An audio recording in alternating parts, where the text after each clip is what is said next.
Uh, Silvio can't be up here. All right, good evening, Mount Vernon. My name is Caitlin Gleason. I am the City Council President for the City of Mount Vernon this year, I think for another 20 days. This evening, we are starting out with a public hearing, but I want to do a little housekeeping. Can everybody please turn your cell phones to vibrate? If you do receive a call, please step out of the chambers to take that call. We have an exit in the rear to your right, an exit up front to your right. Beyond the rear exit, there is a staircase, emergency staircase downstairs. Just beyond the front doors here, we have a ladies' bathroom. Straight down the hallway in front of the planning department, there is an AED machine in case of emergency. To the right of that is the men's room and another staircase downstairs. And that is it for that. We will stand for the Pledge of Allegiance led by Councilman Thompson. Pledge allegiance to the flag of the United States of America and to the republic for which it stands, one nation, under God, indivisible, with liberty and justice for all. Okay, today is December 11th. And we are going into our public hearing session. DC Bonilla, will you do the call of the meeting? Thank you, Council President. I will read into record the notice. This is the City Council public hearing scheduled for today, Wednesday, December 11th, scheduled for 7 p.m. in the City Council chambers in City Hall. This is a public hearing for the creation of a Mount Vernon East TOD High Density District and to amend the zoning map to apply this to TOD-1 district to an area of land comprising one city block bounded by Portugal Place, East Prospect Avenue, Rich Avenue, and Elm Avenue. This notice was advertised in the Journal News on November 21st, November 26th, and December 4th. It was also on the city website and advertised and promoted on the city website and email as well. Thank you.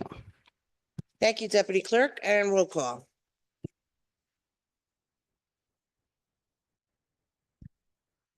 Councilman Boxill? Present. Thank you. Councilwoman Brown? Here. Councilman Potteet? Here believe- and remote. Thank you.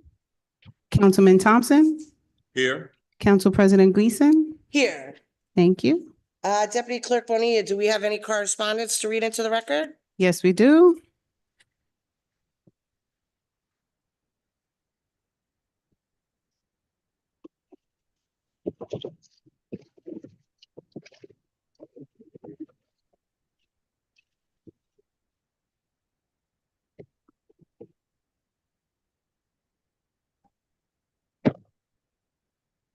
The city clerk's office received one written correspondence via email, was received today at 3:37 p.m.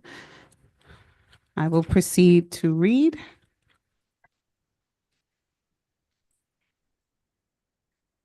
This is to the president and members of the city council from Vince Ferrandino. And it reads as follows. My name is Vince Ferrandino. I am testifying in my capacity as principal of Ferrandino and Associates, Inc., Planning and Development Consultants, a former city planning commissioner and Mount Vernon resident who is concerned about the future of this site and neighborhood, as well as the integrity of the comprehensive plan currently underway. Accordingly, I want to voice my strong objection to the proposed Mount Vernon East TOD-1 rezoning and site plan as presented by developer Mark Alexander in his amended zoning petition dated September 17th, 2024, including the procedure the city council has wrongly opted to follow in reviewing and scheduling this application for public hearing this evening, December 11th, 2024. Please enter these comments into the official public hearing record. My objections are summarized below in 5 major points followed by detailed narrative questions and comments which must, under SEQR, be responded to in each and every instance before the CEQR record is closed. Number one, objection to the public hearing on rezoning being scheduled during the height of the holiday season when most people are otherwise engaged. The applicant filed their amended rezoning petition on September, pardon me. The applicant filed their amended rezoning petition on September 17, 2024, a full 2 months before the council scheduled a hearing for this evening during the height of the holiday season. Why did it take so long to schedule the hearing? Accordingly, in the interest of full transparency, the hearing should be kept open until mid-January when the holidays are over and members of the community have sufficient time and focus to digest what is being proposed to make a reasoned judgment as to its merits. Number two, object to the public hearing on rezoning being held before any SEQR declaration of quote-unquote significance is made by the lead agency. Before this public hearing was scheduled, Part 1 of the long-form EAF should have been evaluated by city staff/consultants via parts 2 and 3, and a recommendation made to the city council as lead agency as to whether a positive or negative declaration under SEQR should be issued. This procedure was bypassed in favor of prematurely scheduling the public hearing on the rezoning without consideration of its full environmental impacts, thereby precluding a potential positive declaration, the preparation of a GEIS, and the ability of the public to comment on the DGEIS, which detail responses to questions answered by the petitioner in the FEGIS. Why was this not done? And where is the parts 2 and 3 SEQR evaluation? Further, the planning board's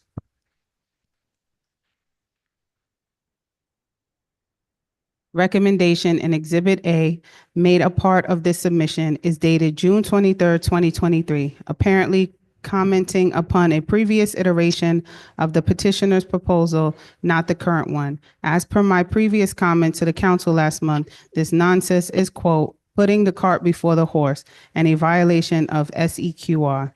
Please correct the record, and if this evening's public hearing has to be adjourned or canceled and re-advertise until such time as the correct process is followed, please do so, as I believe the current process is illegal. Number 3, object to the project being considered prior to the completion of the comprehensive plan and the petitioner putting forth a self-serving rezoning that may result in a all caps spot zone as the proposed rezoning injures solely to the benefit of the petitioner. The comprehensive plan, the so-called blueprint for the city's future, has now been underway for 2 years and is far from completion, despite the filing of a downtown vision report in January of this year, which has no official effect other than being a recommendation that may in fact change before any final comprehensive plan is adopted. Why then is this 1 square block rezoning affecting a few selected properties allowed to proceed prior to that plan being completed? In my view, it is grossly premature and may in fact be contrary to what is finally adopted. Further, this proposed zone, drafted by the petitioner's consultants, has all the appearance of a spot zone, as the proposed zoning text and standards are tailor-made for his project, with the benefits inuring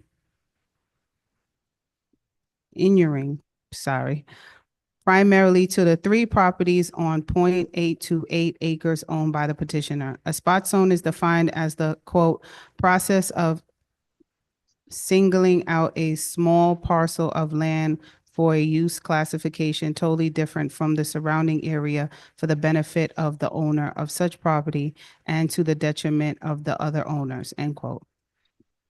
Source, Daniel Shapiro, Esquire, What is Spot Zoning?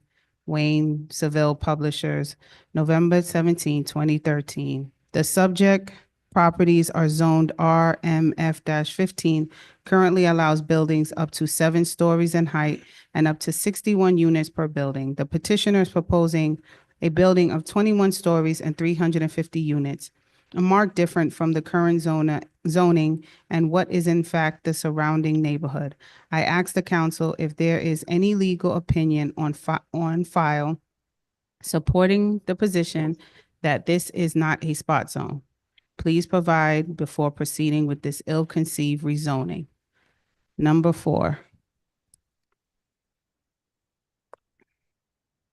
Object to the lack of cumulative data analysis with the Library Square development to the south of the applicant with respect to traffic, parking, and infrastructure issues, as each project impacts will affect the other. Petitioner's presentation does not include any reference to nor consideration of the impacts of the Library Square 300-plus mixed-use development to the southeast of his project. This is a major omission, as analysis of cumulative impacts of development is mandated under SEQR. Please have the petitioner conduct such an analysis as part of their due diligence for his proposed rezoning. Number 5, object to the long-form EAF more for what it doesn't contain than for what it does, as it is woefully inadequate to the full analyzed rezoning and site-specific project impacts. The long-form EAF Part 1, prepared by BJF Planning on behalf of the petitioner, is the first step in the SEQR process. However, for purpose of this rezoning and site plan, it is woefully inadequate to fully analyze all the impacts of this ambitious project, as it does not contain much needed information and data. And although it includes addenda for traffic, fiscal and infrastructure issues, it fails to provide information in full GEIS with requisite public hearings that are typically mandated for a major rezoning. As problematic as the Library Square proposal is, following a positive declaration by the lead agency under SEQR, it did provide a DGEIS in 2023, which is currently under review. Outlined below are comments/questions keyed into the long-form EAF document that must be addressed. Section C2A, the rezoning is not in conformity with the current comprehensive plan. Please check quote-unquote no. Section D1EI, 18-month construction period, 42 West Broad, also developed by this petitioner, took almost 5 years to build following approvals. Accordingly, 18 months may be ambitious. Please revisit. Section D2A, evacuation indicates quote-unquote TBD. Please provide estimate of rock removal and duration, as this is a key downtown site and may cause major impact/disruption. D2C and D, water and sewer demand, 58,850 GPD. Please obtain verification from the city water and DPW departments. Petitioner also needs to take into account cumulative impacts of the Library Square development. Section J, traffic. The traffic box should be checked quote-unquote yes, as there will be traffic impacts to address. See separate traffic and parking review Exhibit B by FNA traffic engineer, and as to impacts, not studies.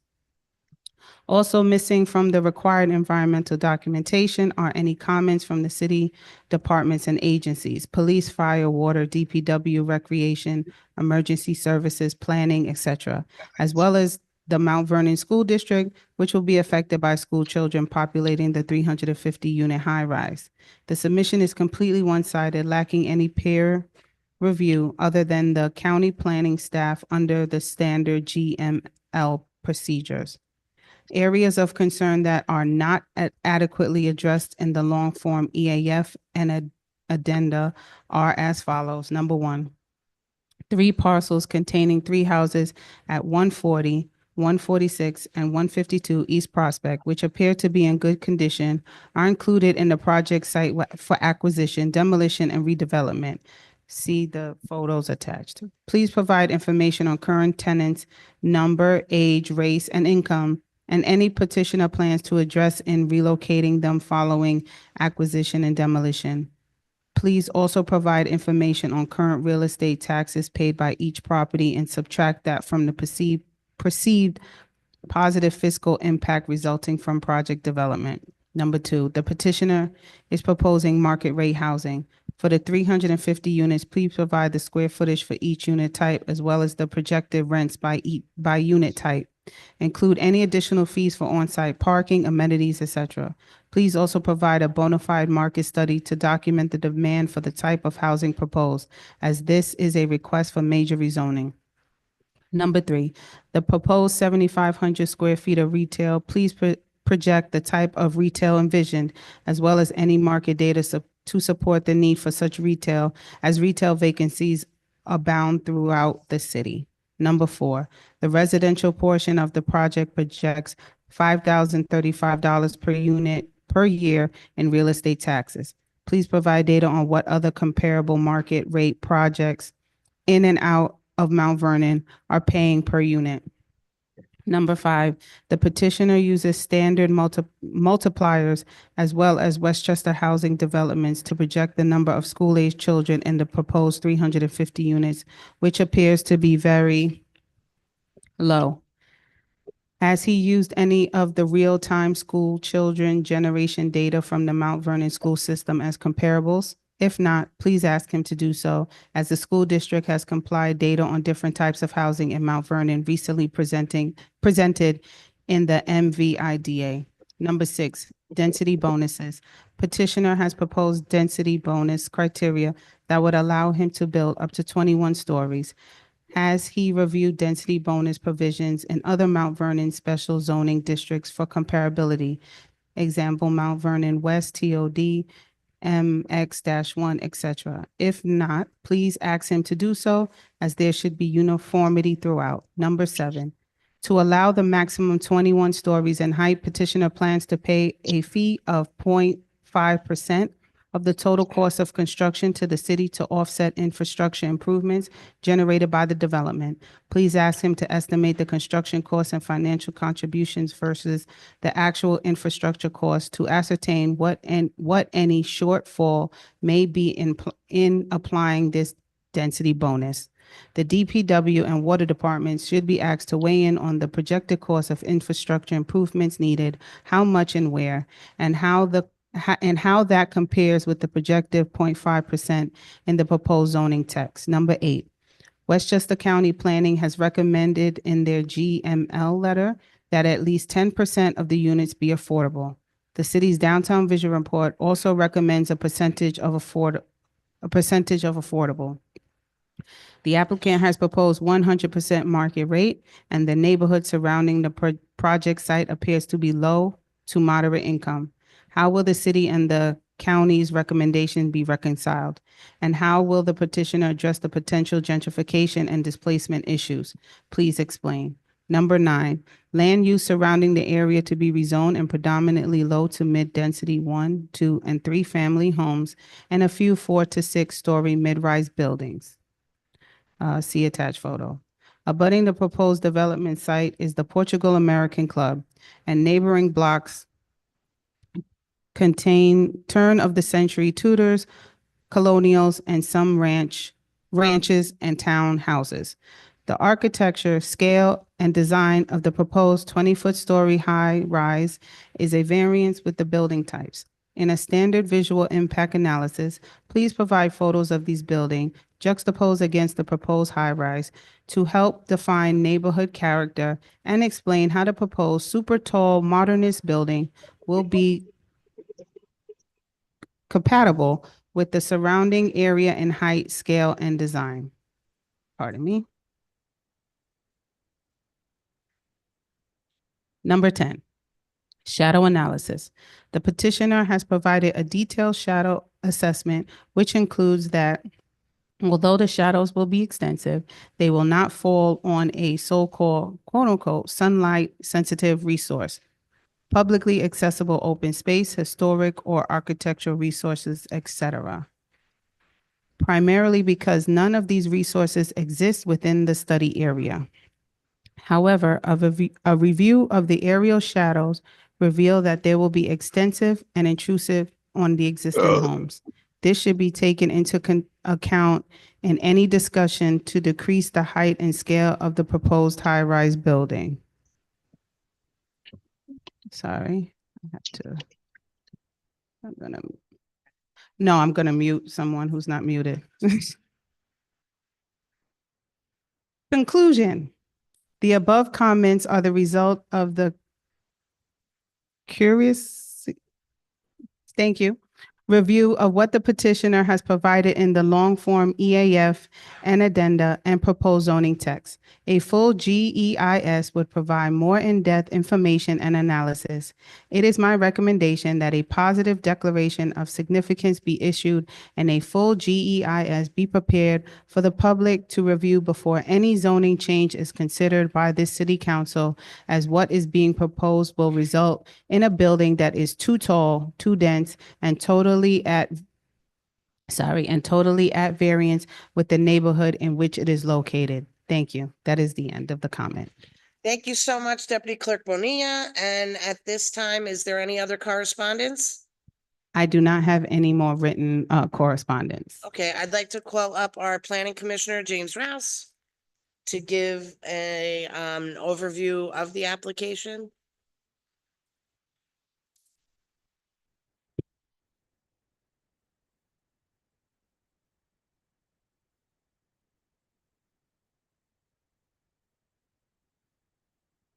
Good evening, council members.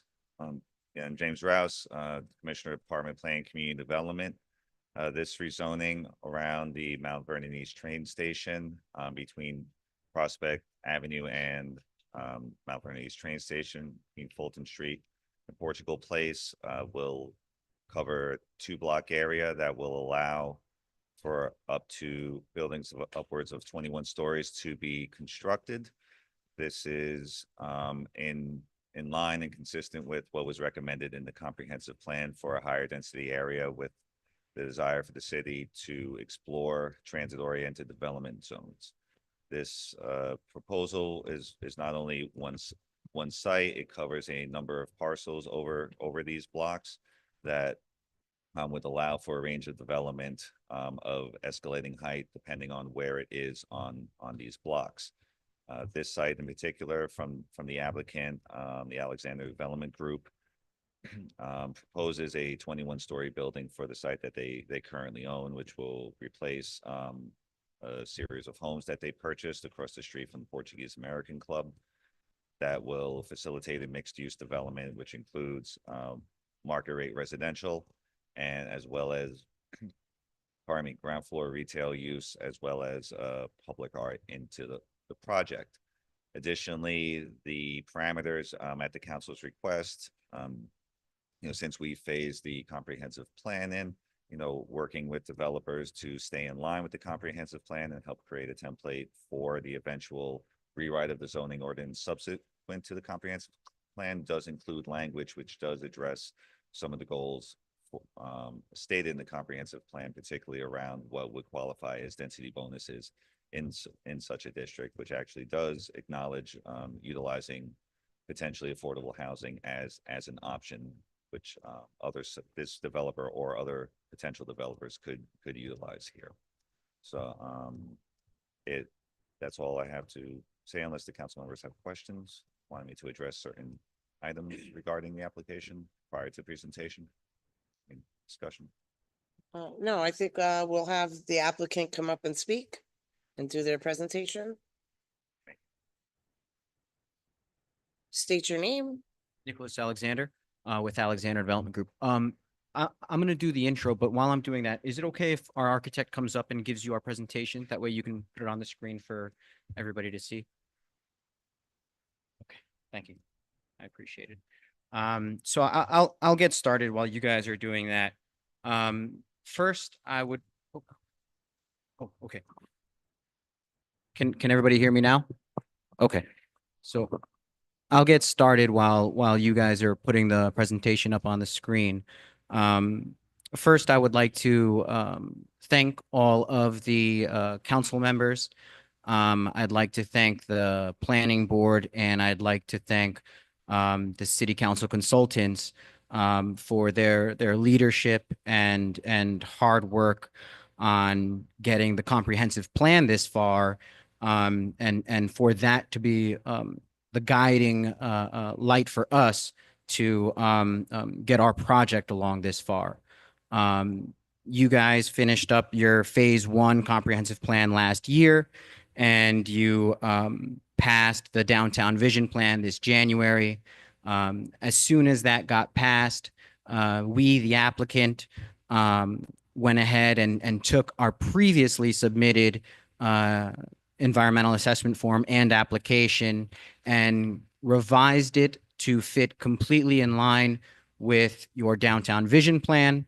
We worked hard with the city council consultants and the planning department to create a project that we are all excited about, and that we all have confidence in, will enliven the downtown landscape right next to the Mount Vernon East train station. And I'd like to introduce my team. Mark Alexander is here with myself, Nicholas Alexander representing Alexander Development Group. I've got Frank Fish from BFJ Planning, Steve Rabel from McCullough Goldberger and Stout, and Stuart Lax from Perkins Eastman. And we're pulling up the presentation now.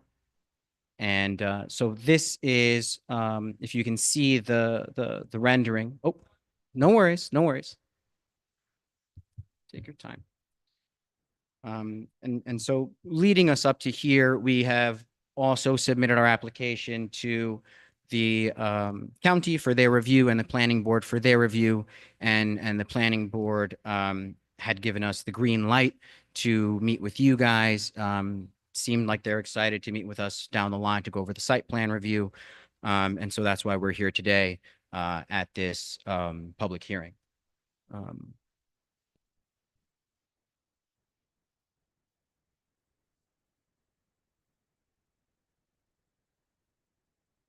Is it live? Okay. All right. So this is the northeast view of our project. We're anticipating retail to at the interrupt. corner. Can you give me a second? Oh, Is sure. there a version we can get email? I can't see the screen. Um,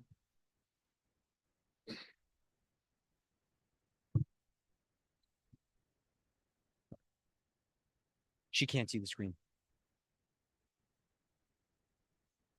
If you can, just if you mind, email it to you now.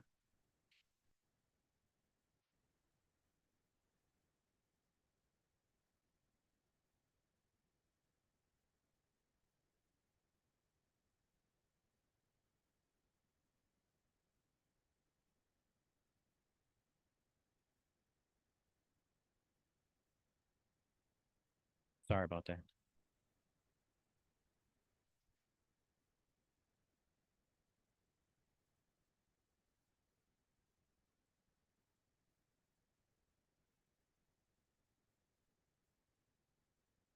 Sorry about that.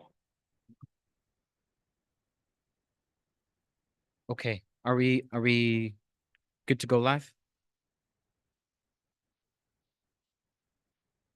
Thank you, Danielle and Derek. Appreciate it.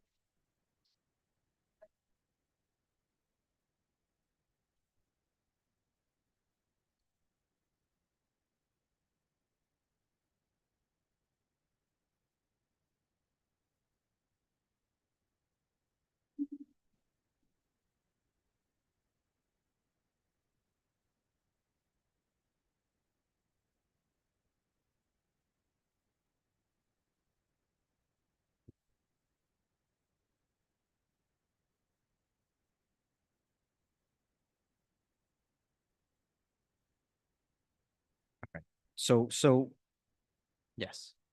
All right. So in this rendering, you can see we've got artwork at the corner. That's also where we'll have an enlivened retail area, and you've got the bulk of the tower in different sections, so that it can step down to the neighborhood. I don't want to get too much into the architecture. I'd let my architect do that. But that's the introduction to it. You can go to the next slide, please. And so this This is a map taken from the downtown vision plan. This is our project site in relation to the rest of downtown and also in relation to the Mount Vernon East train station. You can see that just a half block south from our site is the Mount Vernon East train station. And so this is you know, a strategic transit oriented development. And yeah, it'll be serviced easily by all the commuters going west to east into Connecticut and back into the city. The next slide, please. And this is our site. It's 3 houses, 2 of which are vacant and have remained vacant for a number of years now. 1 of which is occupied on a month-to-month basis.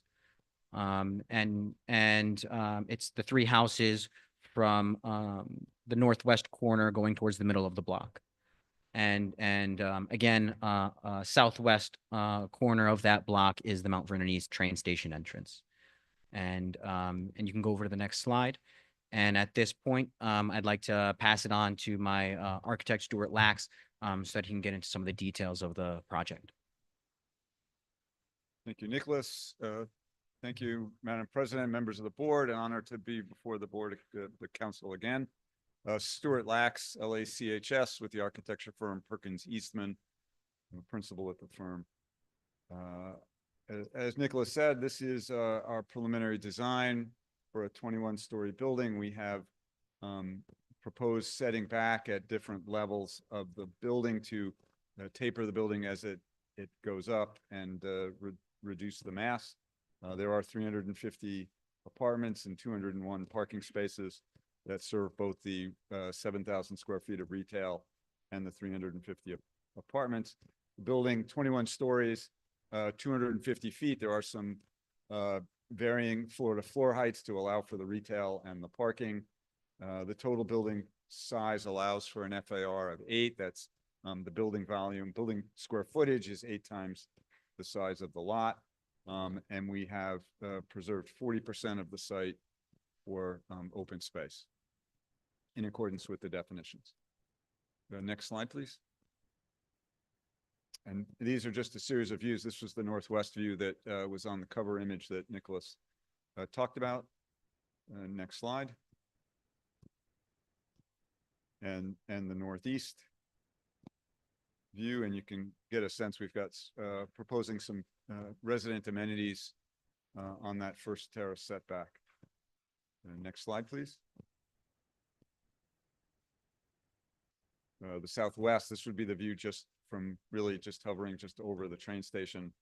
And so you see Portugal Place that we have set back a little further from to allow for increased pedestrian use to make the pedestrian path from East Prospect to the train station more pleasant to walk on. Next slide, please. And so I think with this, I'm going to hand it over to Mark Alexander. We'll talk through some of the community benefits. Thank you. Thank you, Stuart. Good evening, folks, and thank you for allowing us to be here. This has been a long journey getting here and a lot of hard work on all of our parts. And I want to thank your predecessors on the city council that have worked on this and other projects with us. A lot of folks over the years, and your the 5 folks or 4 folks in this room and 1 on Zoom who've really persevered and been dogged in pursuing a new vision for the city of Mount Vernon in collaboration with all of its residents and stakeholders. I applaud you guys for that effort. We're excited to be on the vanguard of that effort, and we have enjoyed the collegial working relationship that we've had both with you, with the mayor and her team, and with your consultants. So thank you all very, very much for all the hard work that's gone into this. We've tried to, as Stuart and Nicholas have pointed out, we've tried very hard to ensure that the physical form of this building is both attractive, exciting, and meets the spirit of the vision plan that was published last January. And we think we've accomplished that. We hope that you enjoy or like what we've presented from a visual standpoint. But there's a lot more of import to this project to the city than just its physicality. Portugal Place is the primary north-south entrance to the north side of the tracks at the Mount Vernon East train station. Anybody coming from the north is going to funnel across Prospect and other blocks north, and many of those folks come down Portugal Place. Currently, the west side of Portugal Place along the side of the Portuguese Club has no sidewalk, and the sidewalk along our side of the block has only a 4 to 5 foot wide sidewalk. So we're proposing expanding that and trying to make a statement that this is a major portal to and from for folks entering the city and for folks that are transiting out of the city, and it deserves a worthy pedestrian passageway to the station. And we think that we've done that both by anchoring a plaza with a bit of retail at the corner, which we envision hopefully having cafe tables in the future where people can wait for somebody coming off the train or wait for their train at a cafe before the train arrives, and also form a visual gateway to the entrance to the pathway to this train station. We also are committed to, as we did at the 42 Broad project, installing a major piece of art at the corner. It will go through the same sort of jury process that we went through with 42 Broad. And we think that the project, the art project at 42 Broad, the Peaceful Journey Arch, is fantastic. I hope you guys do too. And we look to do something equally magnificent at this location. We're going to harden utility lines on our side of the street against bad weather events, and we're going to make street improvements at and around our site to ensure adequate flow of traffic and pedestrians on and off the site and on and off our block. Next slide, please. All of those things, by the way, each one of those things speaks to a specific element in the vision plan. Why is this 100% market rate development? Because we've heard from many, many different stakeholders in Mount Vernon that the city needs to increase its taxable base, that the homeowners of this city are hard pressed to come up every year with more taxes.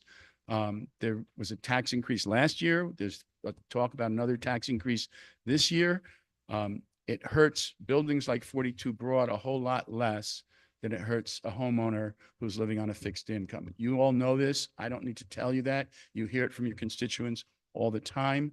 The minute we introduce affordable housing to this, we're going to have to go for a pilot.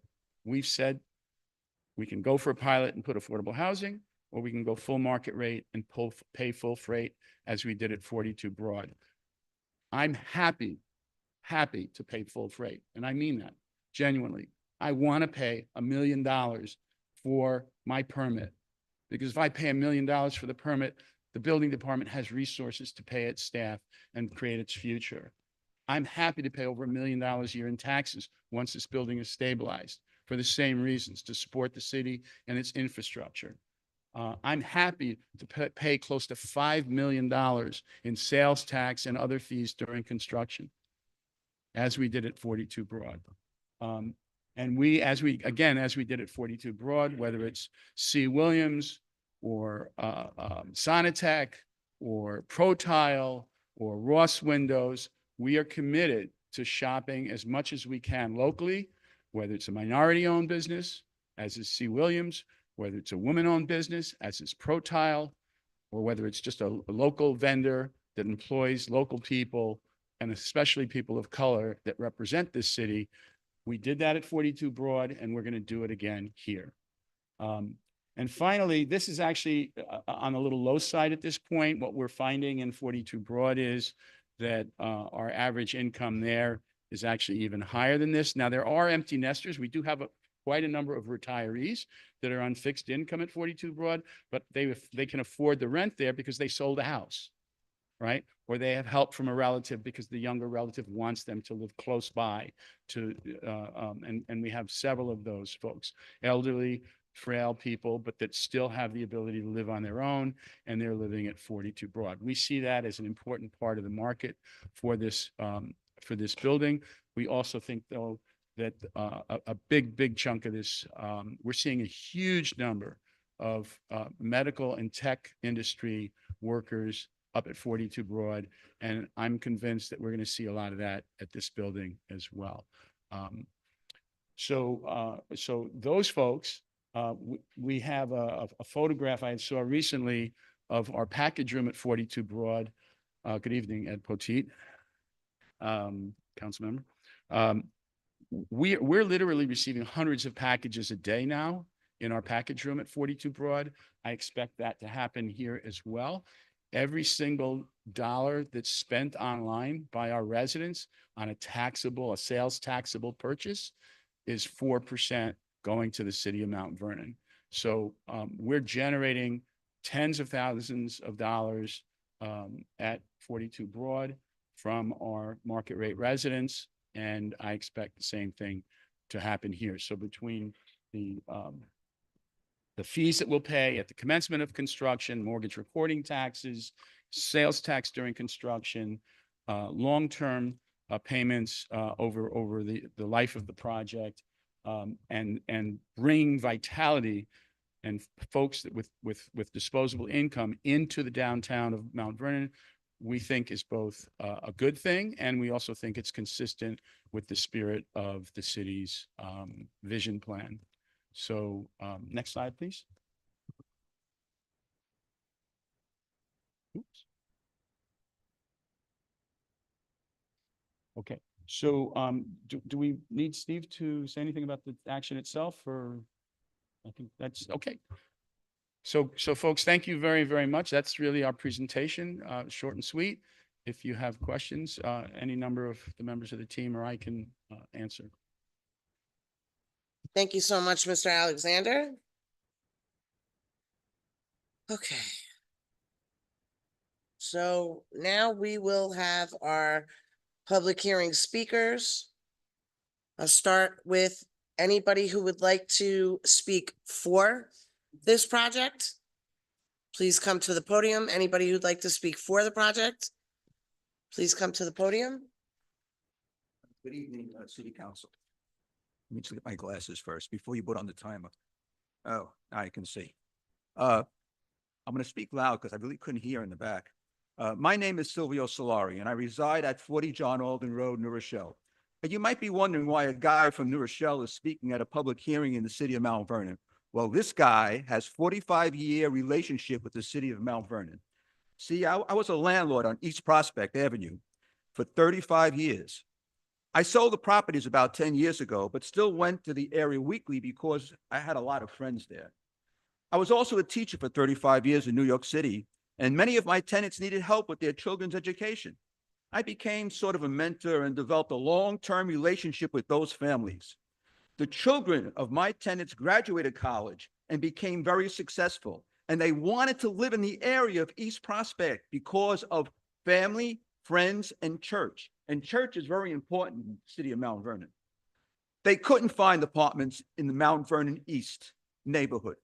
They were looking for amenities like washer and dryer in their apartment, on-site gym, social meeting place, ability to control your own heat and air conditioning, and a place where they could work from home.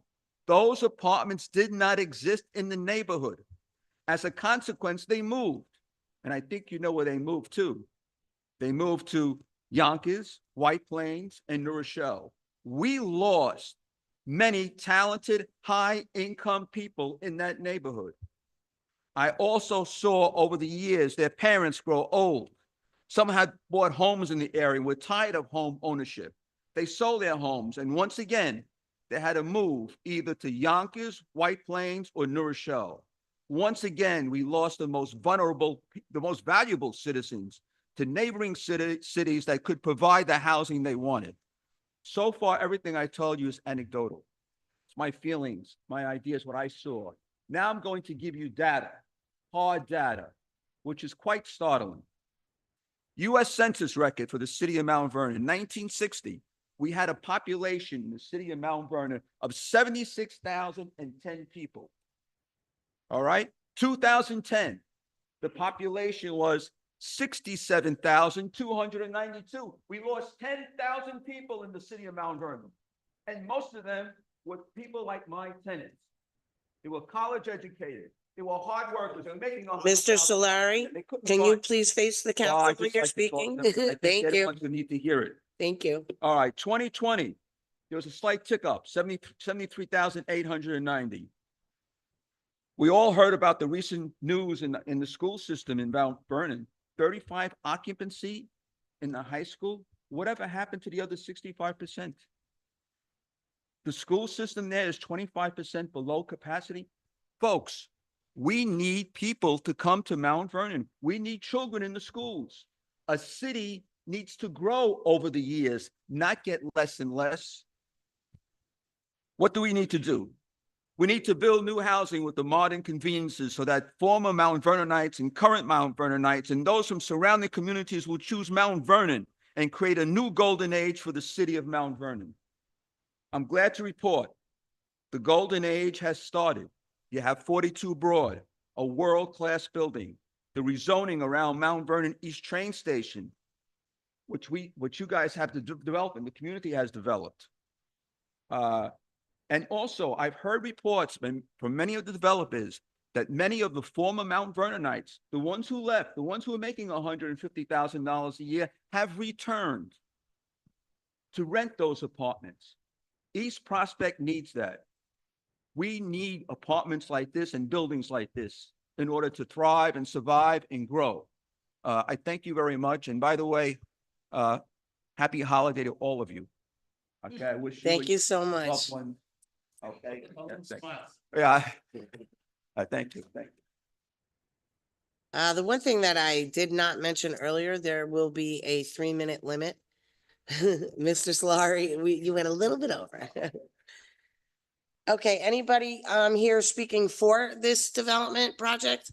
Yeah, I'll take the unpopular stance. Okay. Having grown up in the Northwest and watching a city be built, I think it's kind of crazy that nobody wants anything to be built. And that they want the property taxes to be lower. It's a very uncomfortable, painful, crappy experience to be somewhere where a whole place is rebuilt. I've been through it. A lot of people get lost in the shuffle. I'm from the Northwest, right? Every multi-trillion-dollar company you're using displays all of us pretty much. And we had to move other places. It happened. And it's a tough nut. It's a tough nut to walk, but a city cannot just continue to hand out $20 million pilots to affordable housing and shove it in some blighted neighborhood. It's crazy to me that our train stations are not built in central areas. Like they're just not located right. And so or that we didn't build up around where the train stations are, right? Like, okay, now they're here, let's build around them. I do think whatever, I'm not a planner, make sure you provide enough parking because it's ridiculous to think that Westchester is like Manhattan and that just because they work in the city that they're not going to need a car for everywhere else to go. Because I'm like the only guy on a bike in this city. So I don't know what you all are doing, but I don't see you on a bike like me. I do have problems with the 42 Broad. The crosswalks still don't work over there. And I think that that's an embarrassment to our city and to the development. That should work. We actually just spoke about that. Okay, good, before. because that's ludicrous. And it's very dangerous. And I've almost been hit by a car there because I don't know what's going on. Yeah, okay. And 1 million in taxes. I hope that's just to the city bill. That seems very low. Okay. When I look at the last available data on Parcel Portal from 2022 for 42 Broad, it has a valuation that's only 10 times the homes behind me in my neighborhood. So I hope that's pre-completion because that's a market valuation of $11 million. And I don't think either Alexander here will take an $11 million offer because I'll make it right now. So I would like to make sure that they're actually paying, not just, market rate, but they're paying the actual valuation, at least as it's allowed in New York's weird real property tax law. Anyways, thank you. Thank you. Is there anybody else who would like to speak in favor? Come right up. Welcome, Mr. McDonough. Oh, trustee McDonough. Hi, how are you? Chris McDonough. I live at 17 Vernon Place. I agree that this is a good project to move forward.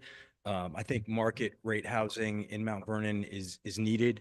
I admire the developer's willingness to take the risk because there is greater risk involved when you pay full boat.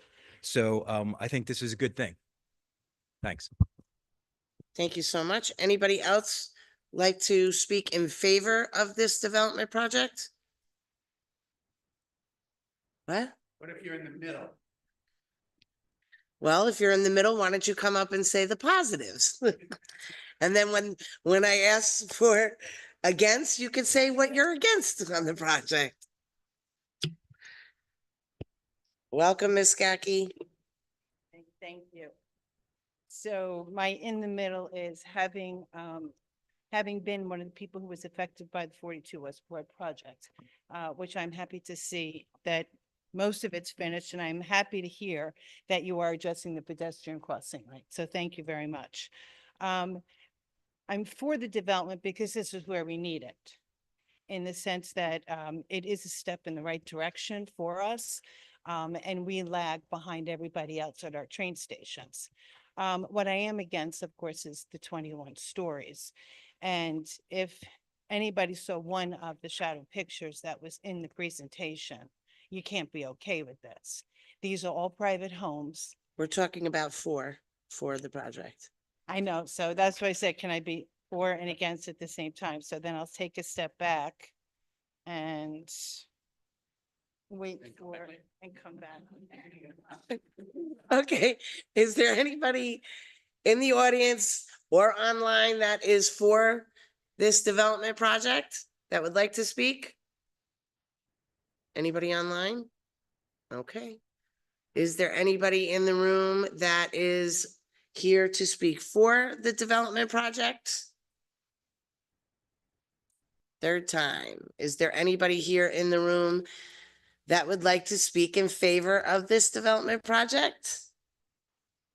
Okay, with that being said, I would invite anybody who would like to speak against this development project, and I believe that would be you, Ms. Scacchi.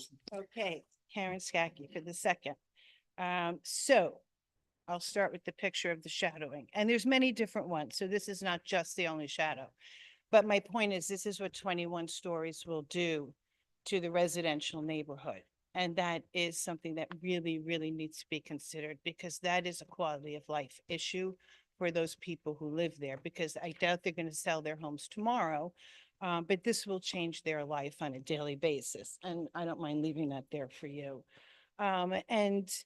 Westchester County, I did see the letter that they did send in where they do recommend, and they reiterate, not just for the first, but more than the second time, that we should wait until our comprehensive plan, we know one is done, 2 is in the works, that we wait for all that is done. Even though we do have a downtown vision plan, the comprehensive plan should also be done at that time for that. My other issue with 21 stories is 350 market rate apartments and only 209 parking spaces. We had quite a heated argument at this city council meeting not less than a month ago, where people can no longer park in front of their homes. And that's okay, because you really don't own the street in front of your homes. But 350 market rate apartments are going to have more than 209 parking spaces. People drive cars. They don't drive a 1/7 of a car. They don't drive a 1/9 of a car, a 1/2 of a car. They drive a full car, and their insurance company charges them for a full car. So we really need to work on this parking situation. We don't have the footprint. If you go to New Rochelle, where they built their buildings, they have a major parking issue too. So it's not just, it wouldn't be just us, but it's something you have to consider. This is crazy, 350 units and 209 parking spaces. And that doesn't include the retail or the commerce that's going to be with this building.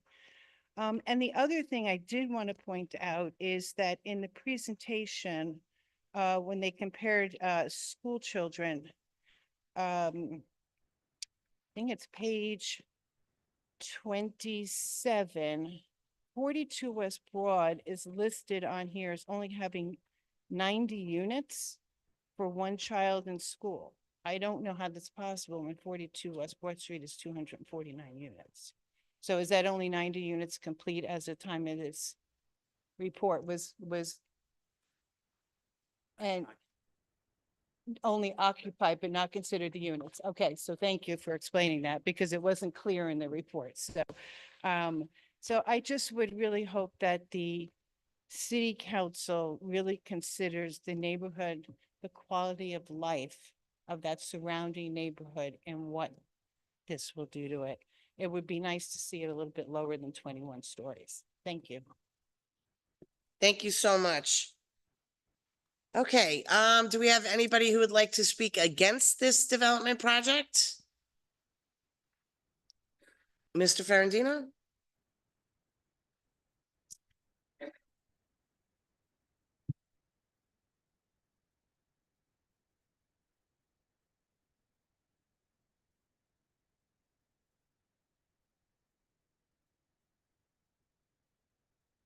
Thank you. Good evening. Welcome. Vince Ferrandino, 45 Parkway West. Nicole Bonilla was kind enough to read my detailed technical comments into the record. I appreciate that. I just came down from another meeting in Orange County, and I realized that if I had been here, I probably would have been limited to the 3 minutes, which I think is unreasonable given the fact that we don't have that many speakers this evening. I actually want to commend Mr. Alexander for taking the risk to go into the downtown, purchase 3 homes, and attempt to build a market rate development. The problem I have with it is that it's too tall, it's too dense, and the parking is not sufficient. But more importantly, there is not enough information to make a determination as to whether or not the rezoning should be approved. And then following that, if it's approved, that the site plan should be approved. All of the items that were mentioned in my comments, which hopefully all of the council members received, really need to be addressed. I think the long form EAF is a good start, but it's certainly not sufficient. And even though I had some minor comments with the long form that my colleague, Mr. Fish, has prepared, I'm more concerned about what the document did not provide than what it did provide. There's a lot of information that is missing. For example, what is going to happen to the families living in those 3 homes who have been acquired by the developer? Is he providing relocation for those families? Those are likely low and moderate income families. That is absent from the presentation. Now, the information may be available somewhere, but it certainly is not appropriate for a long form EAF. It's appropriate for a generic environmental impact statement, which, by the way, this council as lead agency mandated that the Library Square developers prepare.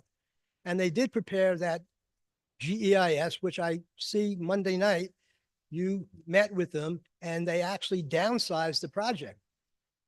It's lower and it has less units and it has more parking spaces.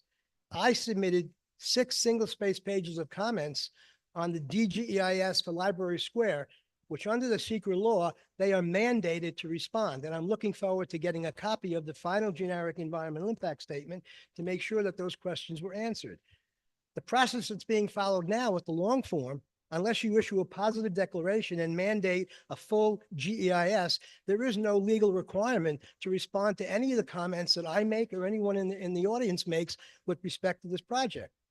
I cited several areas that were missing, data that were missing. And I'm asking that before you consider this project and before I make a determination as to whether or not I can support it, and I may very well support this project, but I can't support it the way it's being proposed now, and I certainly cannot support it without sufficient information being submitted to you as the lead agency to make a reasoned judgment. So I hope one of the offshoots of this public hearing, and again, I hope that it's continued and adjourned so that people who could not come out this evening because of the holiday season can come out in January and have an opportunity to review the documents and comment on it. I also have an issue with the fact that it's basically jump-starting or jumping over the comprehensive plan.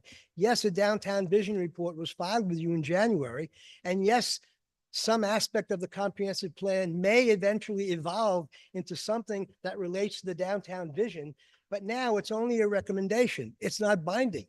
Yet you're allowing projects like Mr. Alexander's, Library Square, and I understand there are 2 or 3 other projects in the pipeline to basically come in and basically make their presentation to you without the context of a comprehensive plan. That is not planning. That's projectitis. You're looking at projects on a project by project basis, not with an overall vision and an overall concept. So that's another concern that I have. Also, the fact that the applicant, to date at least, did not take into account the impacts of Library Square across the tracks is a major problem for me. You've got 2 major projects within a block of each other, close to 700 units and 10,000 square feet of retail with minimal parking. You've got parking problems in the downtown now. You've got vacancies throughout the downtown. How do we know that 7,500 square feet of retail in Mr. Alexander's project makes sense?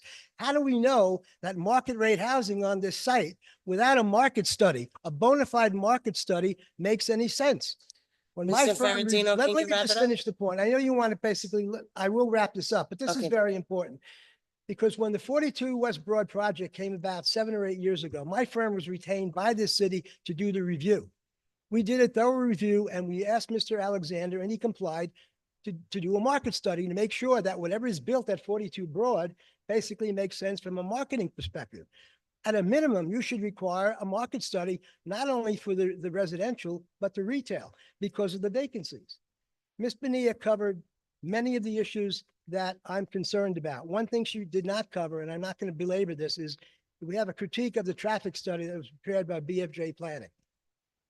4 intersections were Mr. analyzed. Mr. We're Ferrantino, please wrap recommending it up. that 4 more intersections be analyzed at a minimum, and that the applicant looks at the parking standards for the MX1 development, which is 2 blocks away, and the parking standards for the Mount Vernon TOD West, Thank you, Mr. Ferrantino. and basically use that as bases for moving forward. Thank you, can't Mr. have 3 Ferrantino. different zones with 3 different parking standards. It makes no sense at all. I'm done. All right, thank you so much. Do we have anybody else in the audience who's speaking against this development project? Anybody in the audience speaking against this development project? Anybody online who is speaking against this development project? Yes, Mr. Axel Eberman, you can come on. Thank you. Mr. Eberman, are you speaking against the Yes, development? Council. Yes, Thank Council you. President. Axel Lieberman, 61 Magnolia Avenue. So I'm speaking against the development for one specific reason. So I'm not against development in Mount Vernon. We need it. This is market rate housing. It's not going to undermine the tax base, and it is in the right spot. It's right next to Mount Vernon East. That makes sense. What does not make sense is that about 2 years ago, we started a comprehensive plan. I volunteer on the advisory committee, and apparently it didn't go quickly enough. The entire idea was that we do a comprehensive plan, that we don't do piecemeal and spot zoning and just fast tracking projects of selected developers anymore, that we're going to stop this nonsense and we're going to have a comprehensive plan that is not just building high, but that also provides green spaces and an overall idea on quality of life. But apparently that didn't go fast enough for the developers, who also always seem to be the most generous campaign contributors to our elected officials. And now we are once again doing spot zoning in specific spots. So there is no downtown vision report, right? What happened was, first it was called a comprehensive plan. And we realized, oh, that doesn't go fast enough because we really want to build high and we want to build quickly. Then we called it phase 1. Then it was discovered that you cannot split up a comprehensive plan because it is a comprehensive plan. It's supposed to look at the entire city. So we just came up with a new name, Downtown Vision Report, right? And based on the Downtown Vision Report, now we can spot zone again and build high. And you know, it just reeks, right? Wait until the comprehensive plan is done, then rezone properly how it's supposed to be, the entire area. Also look, not the only thing the planning commission I mentioned is that the building conforms with the height in the vision downtown vision report. Well, it's all about height, right? It's all about accommodating the developers, but everything else, what is supposed to happen with comprehensive plan, green spaces, in a livable neighborhood, it doesn't even come up, right? It's been completely off the map. It's not being mentioned anymore. And that really rubs me the wrong way. Just one more thing about these ludicrous parking space numbers that we already addressed many times. It's raining outside tonight. I'm wondering how many of you went to City Hall tonight on a bicycle, right? Or maybe in a 3/4 car, because apparently everybody's going to have a 3/4 car in those new apartments, right? I mean, it's like, we don't need to, this is just ludicrous. We all know this is not the reality. So we should just face reality and really make sure that we have enough parking spaces. It's hard enough to park already around those areas. And you cannot have densely populated areas and increase the density and then come up with these fantasy numbers for Please parking. wrap That it up, just doesn't Mr. work. Lieberman. Thank Please you. wrap I it up. appreciate it. You all have a nice holidays. Thank you so much. Is there anybody in the room who would like to speak against this development project? Anybody in the room or online that would like to speak against this development project? One more time, anyone in the room or online that would like to speak against this development project? Okay. With that being said, I'll entertain motions. Do you want to keep the hearing open? I'd like to hear from each council person. I would move to close the public hearing at this time. Do we have a second? Second. On the question? On the question, while this hearing is being closed, what's the allotted time for responses? So that can be on the record for the rest of us. Well, we can determine that ourselves. We can make it go into the January meeting, if I'm not mistaken, or mid-January. That way, we could still get correspondence. I mean, I'm open to leaving it open until the middle of January. So I'd like to, there is a motion on the floor. Would anybody like to weigh in? No, you got it. On the question, can I ask our Commissioner Rouse a question about the DJS one? Commissioner Rouse, can you please stand up?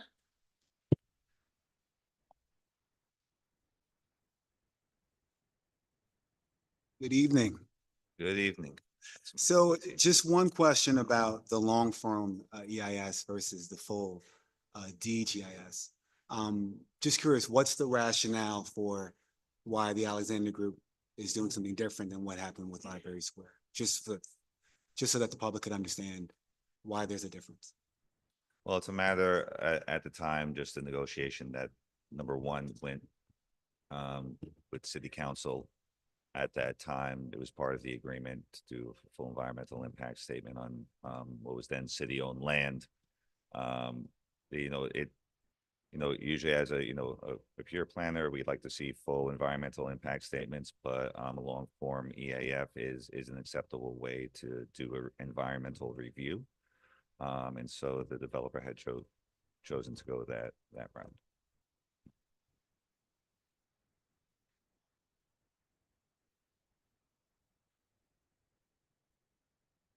Okay, Councilwoman Brown? Yes, I think we should definitely leave it open for written comments through, I mean, we already have a motion on the floor, so we need to. we're on the question. Right, but what I'm saying is I will vote in favor of closing the hearing if we have written comments through January. Okay. Okay, understood. Councilman Thompson? Yes, I would, say that we should have my comment below. We should allow written comments to come in after closing, until Tuesday, January 7th. And that way we can be ready for our January 8th meeting, which is the second Wednesday. Okay. All right, roll call.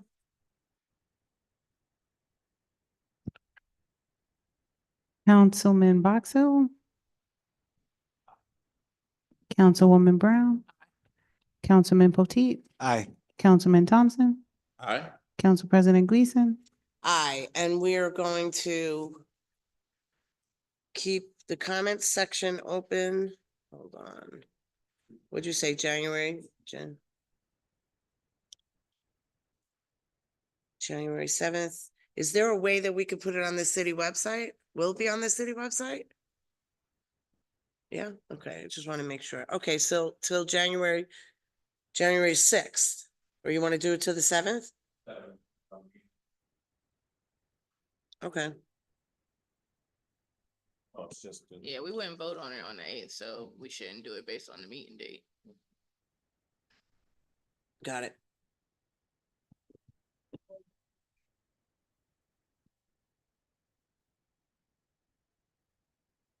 Mr. Ferrandino, we just took the vote. Did you want to say something after we adjourn?